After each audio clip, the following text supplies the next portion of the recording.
രാശിയിൽ ജനിച്ചവർക്ക് സാധ്യത കുറവാണ്. എന്ന് വെച്ചാൽ പിന്നെ അതുപോലെ ആവശ്യമെങ്കിൽ നടത്തം, നൃത്തം, ഗോൾഫുമൊക്കെ ഇവർക്ക് യോജിക്കുന്ന വ്യായാമങ്ങൾ തന്നെയാണ്. മിഥുന രാശിക്കാരാണെങ്കിൽ വ്യത്യസ്തതയുള്ള വ്യായാമ രീതികൾ നന്നായിരിക്കും.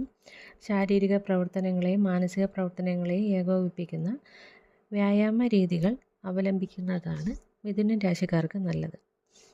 കർക്കിടക രാശിയാണെങ്കിൽ നീന്തൽ, മലകയറ്റം തുടങ്ങിയവയും പിന്നെ പ്രകൃതിയുമായി അടുത്തിടപഴകുകയും ചെയ്യുന്ന വ്യായാമങ്ങൾ, അതായത് നിത്യജീവിതവും ദൈനംദിന വ്യായാമങ്ങളും കൂടി ചേർക്കാൻ ഇവർക്ക് വലിയ ഇൻട്രസ്റ്റ് ഇല്ലാത്തവരാണ്.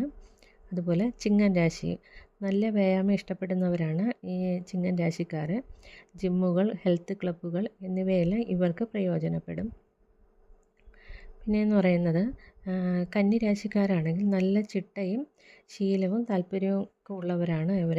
അവർക്ക് വേണ്ടിയിട്ട് നടപ്പ്, സ്കേറ്റിങ്, സൈക്ലിംഗ്, ഓട്ടം തുടങ്ങിയവയൊക്കെ ആണെങ്കിൽ നല്ലതാണ്. തുലാം രാശിയാണെങ്കിൽ ആരോഗ്യപരമായി ഇവർ നല്ല രീതിയിൽ നല്ല നിലയിൽ ആയിരിക്കും. മനസ്സിനിണങ്ങിയ ഏത് വ്യായാമവും ഇവർക്ക് ചേരും.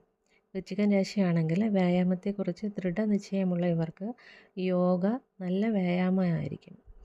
ധനുരാശി വ്യായാമം ഹോബിയാക്കി കരുതുന്നവരായിരിക്കും ഇവർ. കുതിരസവാരി, മലകയറ്റം, അമ്പെയ്ത്ത് തുടങ്ങിയവയൊക്കെ ഇവർക്ക് ചേരും.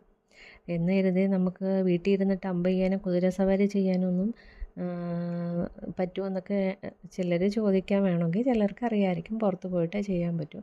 അപ്പോൾ അതിനോട് നമുക്ക് കുറച്ച് ഇപ്പം നമ്മൾ തന്നെ നിങ്ങളൊക്കെ യൂട്യൂബിലൊക്കെ കണ്ടിട്ടില്ലേ ക്യാറ്റ് വാക്കിംഗ് എന്നൊക്കെ പറഞ്ഞിട്ട്. അപ്പോൾ അതേപോലെയൊക്കെ നമുക്ക് വീട്ടിലിരുന്നിട്ട് ചെയ്യാം.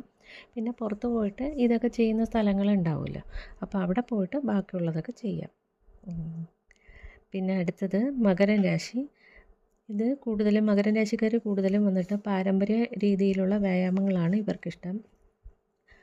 അപ്പോൾ കൃഷിയുമായി ബന്ധപ്പെട്ട വ്യായാമങ്ങൾ, നടപ്പ് ഇതൊക്കെ ഇവർക്ക് ചേരുന്നതായിരിക്കും. കുംഭരാശി ആധുനിക ഉപകരണങ്ങൾ ഉപയോഗിച്ചുള്ള വ്യായാമങ്ങൾ ചെയ്യുന്നതാണ് ഇവരുടെ ഇഷ്ടം. പിന്നെ മനസ്സിനെ സന്തോഷിപ്പിക്കുക, അത് ഇവരുടെ കുംഭരാശിക്കാരുടെ മനസ്സിന് കൂടുതൽ ഇൻട്രസ്റ്റ് ഉണ്ടാക്കുകയും ചെയ്യുന്നതാണ്. പിന്നെ മീനരാശി വ്യായാമത്തോട് ചിലരൊക്കെ താല്പര്യം കാണിക്കാറില്ലെങ്കിലും നീന്തൽ, യോഗ, ധ്യാനം എന്നിവയൊക്കെ ഇവർക്ക് ചേരുന്ന വ്യായാമമാണ്. രാശിക്ക് ചേരുന്ന വ്യായാമ മുറകൾ സ്വീകരിക്കുന്നത് കൊണ്ട് ശരീരത്തിനും മനസ്സിനും മാത്രമല്ല നമ്മുടെ ജീവിതത്തിന് ഏറെക്കുറെ ഗുണമായിരിക്കും. പിന്നെ അല്ലാതെ നമ്മൾ സാധാരണ ചിലരൊക്കെ എക്സർസൈസൊക്കെ ചെയ്തിട്ട് ഒരു മാസം ചെയ്യും, അല്ലെങ്കിൽ 2 മാസം ചെയ്യും, അല്ലെങ്കിൽ ഒരാഴ്ച ചെയ്യും, അങ്ങനെയൊക്കെ പോകുന്നുണ്ട്. പിന്നെ അതോടുകൂടി സ്റ്റോപ്പ് ആവും. അങ്ങനെയൊക്കെ വരുന്നുണ്ട്. അപ്പോൾ അങ്ങനെയുള്ളവർക്കൊക്കെ ഈ നമ്മുടെ രാശി വെച്ചിട്ടൊക്കെ കുറച്ചൊന്ന് നോക്കുകയാണെങ്കിൽ കുറച്ചുകൂടി നന്നായിരിക്കും.